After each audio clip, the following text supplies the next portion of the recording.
Bonjour, donc aujourd'hui je vais vous aider à mettre à jour votre radio MC20 Grotner et pour cela nous allons aller sur le site de Grotner de façon à télécharger les fichiers qui nous intéressent. Donc dans un premier temps, je vais aller sur le site de Grotner. Voilà, donc je vais cliquer ici. Et donc dans la première page du site, je vais aller tout en bas au niveau des services et au niveau de l'update. Je clique dessus. Ce qui m'intéresse, c'est d'aller chercher les fichiers, les firmware de la radio. Donc je clique sur Radio Control. Je vais aller ensuite aller chercher le fichier qui m'intéresse concernant ma MC20. Et ce sera la même chose pour ceux qui possèdent des MC32. Donc MC20. Ensuite, je vais demander davantage d'informations. Et voilà, donc je suis sur la page qui va me permettre de télécharger tous les fichiers intéressants pour mettre à jour ma MC20. Donc entre autres, le dernier fichier qui a été édité en date du 11 janvier 2018, donc qui concerne un problème sur les radios américaines apparemment. Donc nous, ce sera sur ce qui nous intéresse surtout, ce sera le fichier de .018 qui est vraiment la mise à jour de la MC20 et qui la rend, qui lui permet d'avoir de la voix sur les différents intervasculés. Donc on va télécharger le fichier MC20 2.021, donc je clique dessus, et je vais pouvoir donc l'enregistrer dans un répertoire que j'aurais choisi au préalable. Donc, je ne vais pas le faire maintenant puisque c'est déjà fait en ce qui me concerne, donc j'annule, mais c'est pour vous montrer, et je vais faire la même chose pour le fichier des voix correspondantes. Donc ce fichier-là, je vais l'enregistrer également dans un répertoire que j'aurais défini au préalable. Je le fais pas aussi parce qu'il est déjà fait. Ça, c'est le deuxième fichier. Et le troisième fichier, c'est celui qui va me permettre de mettre à jour la radio. C'est un fichier zip qui est le PC Software 4.7. Donc pareil, donc c'est un fichier zip dans lequel il y a plusieurs fichiers bien sûr.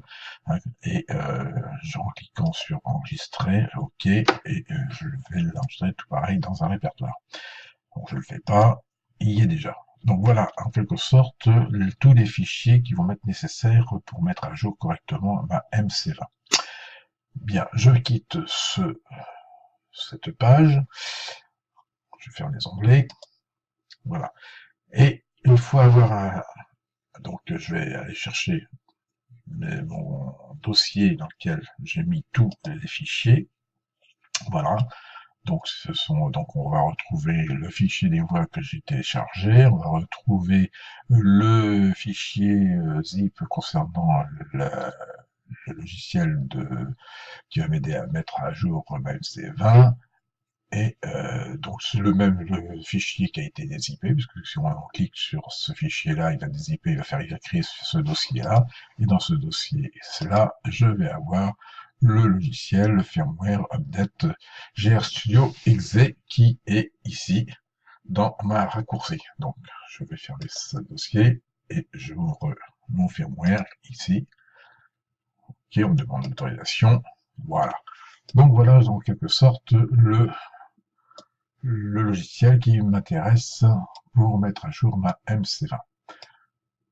Donc il suffira de connecter avec le cordon USB ma radio au micro-ordinateur, en choisissant un port qui s'affichera dans cette fenêtre. Ce sera en général le port COM3, par exemple.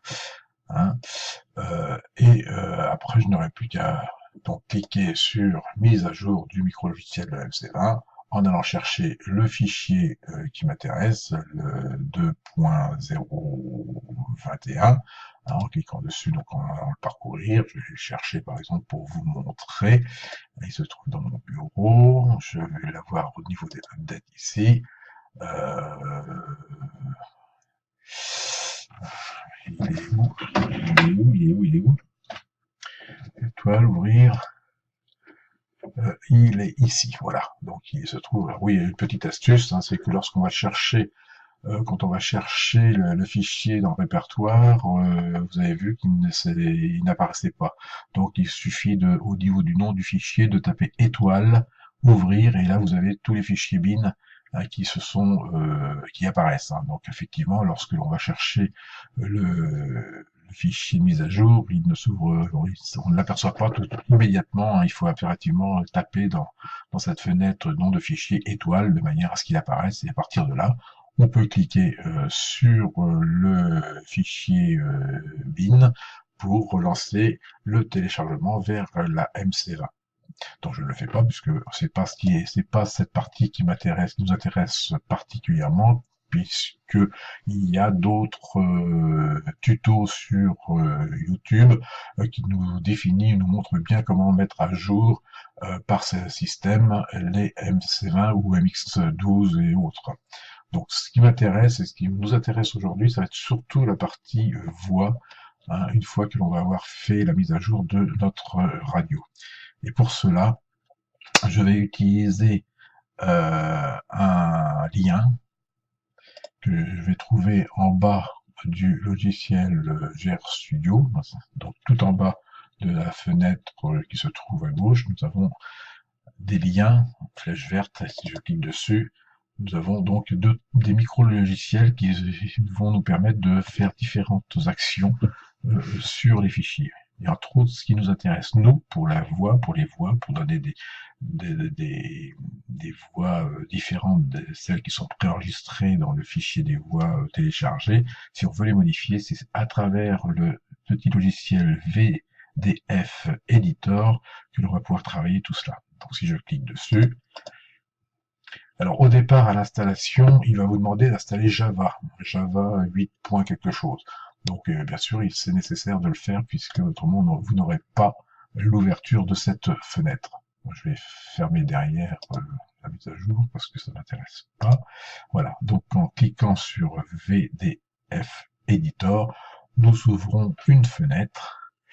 Alors vous voyez ici, donc elle s'ouvre directement avec la MC28, hein, puisque ce sont les dernières radios MC qui sont sorties, mais nous, on va nous intéresser à la MC20, et comme vous pouvez voir, vous avez aussi la MC32, mais donc voilà, c'est la MC20 en global, et c'est la version 2.5. Donc je vais ouvrir mon fichier des voix que j'ai téléchargé tout à l'heure pour pouvoir le modifier et l'injecter après dans ma radio avec tous les sons qui m'intéressera, ceux que j'aurai modifiés entre autres. Donc je vais ouvrir le fichier, donc je vais faire Open. Oui, tout à l'heure, oui, d'accord, voilà. Donc, et il vient s'ouvrir directement dans le répertoire que j'avais déjà préparé, en quelque sorte. Donc, je reviens sur un petit peu en arrière pour vous montrer. Donc, je vais revenir dans le bureau. Hein, je vais revenir sur le logiciel, là, mon répertoire où j'avais mis tous mes fichiers. Voilà, donc là, j'avais le fichier des sons, des voix que j'ai téléchargé, qui sont ici. Je préconise de le conserver tel quel, hein, donc vierge en quelque sorte, hein, de façon à ce que vous puissiez revenir en arrière si vous avez des problèmes après la modification du fichier. Donc, vaut mieux le garder un fichier vierge, enfin d'origine, et de le copier dans un autre répertoire que moi j'ai appelé Voice 3 FR modifié. Et voilà, j'ai copié le fichier des sons et des voix de manière à pouvoir travailler dessus comme je l'entends. Et puis revenir après sur une version originale si j'ai des soucis.